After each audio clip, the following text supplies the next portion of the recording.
যাই করো তাতেই বাধা আসলে রামকৃষ্ণদেবের এই কথাটি মানো, সাথে সাথে ফল পাবে। রাধে রাধে বন্ধুরা, রাধাকৃষ্ণ চ্যানেলে সকলকে স্বাগত জানাই।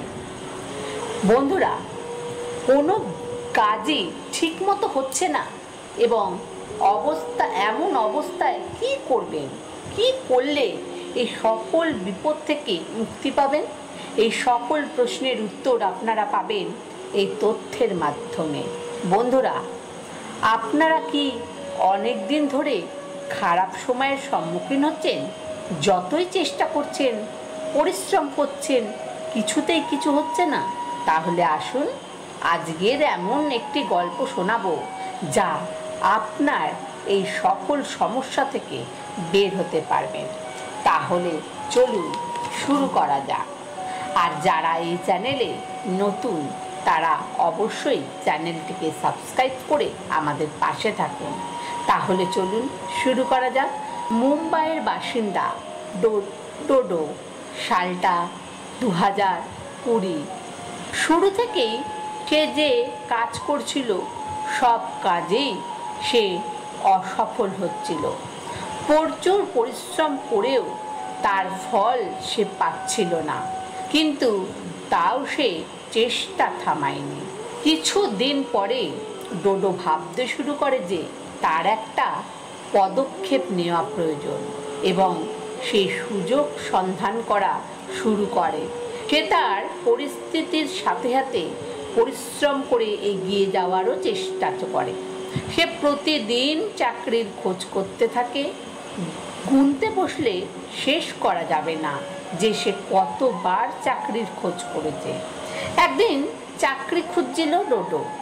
এমন সময় রাস্তায় তার সাথে এক সাধুর আলাপ হয়। নিজেই যত কষ্ট সাধু বাবাকে বলেন ডোডো।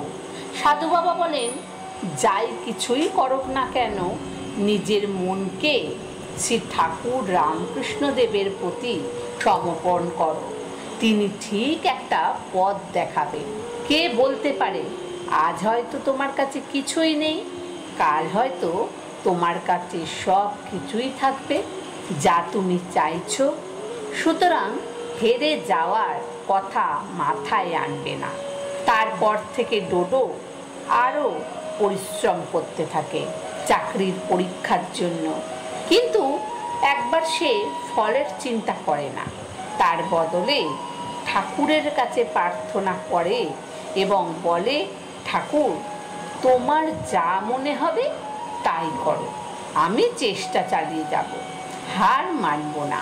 কিছু সপ্তাহ পরে সে যখন একটি কোম্পানি থেকে ইন্টারভিউয়ে ডাক পায়, ইন্টারভিউতে সে পাসও করে এবং সেই যেই পোস্টের জন্য সে পরীক্ষা দিয়েছিল তার থেকেও উঁচু পোস্টে সে চাকরি পায়। ডোডো কাজটি পাওয়ার পর থেকে একদম ভিন্ন ব্যক্তিতে পরিণত হয়।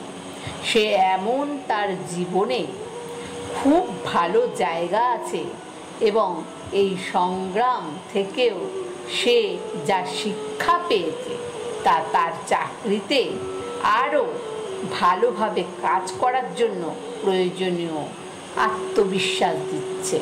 বন্ধুরা, শ্রী শ্রী রামকৃষ্ণ পরমহংসদেব বলেছিলেন, তুমি জীবনে যেই কাজই করো না কেন, নিজের মনকে সর্বদাই ঈশ্বরের কাছে সমর্পণ করে রাখো, তাহলে মনের মধ্যে শান্তি পাবে, শক্তি পাবে।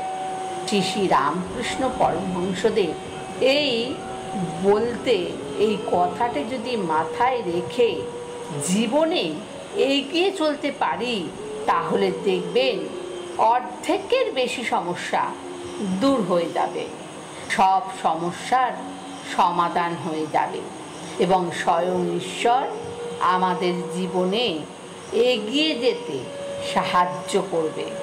বন্ধুরা, এই তত্ত্বকথাটি শুনে ভালো লাগলে অবশ্যই একটা লাইক করুন, শেয়ার করুন আর কমেন্ট করুন।